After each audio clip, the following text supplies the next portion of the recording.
साहेब इथं असं आहे, आज 4 दिवस झालेले आहेत आणि हे शासनाला पण याची माहिती आज आपण दिलेलं आहे. कलेक्टर साहेबांसोबतही बोललं झालं, प्रलजय नायर साहेबांसोबत आणि नगरपरिषदच्या अधिकाऱ्यांसोबतही बोललं झालं.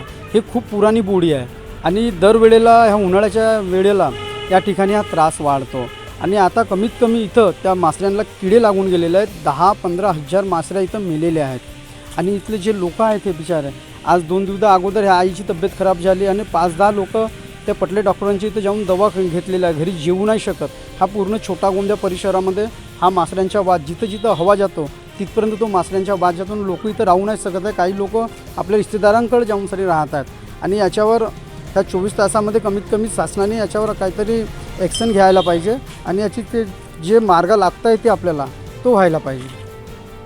पारीवर राहतो, दऱ्याच्या किनारीच राहतो, पण मासऱ्या इतक्या वास येतात, मेल्या आहेत तर कमसे कम 10-20 हजार मासऱ्या मेल्या असते.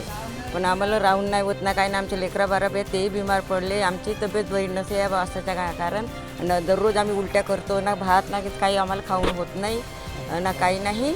तर त्याच्यासाठी तुम्ही आमच्या तऱ्याजवळची तुम्ही व्यवस्थित करा ना. तुम्ही या लवकर ना. नाही येत असाल तर मग आम्ही सगळे बाया मिळून माणसं मिळून आम्ही तुमच्या याच्यामध्ये नगर परिषदमध्ये येतो आम्ही.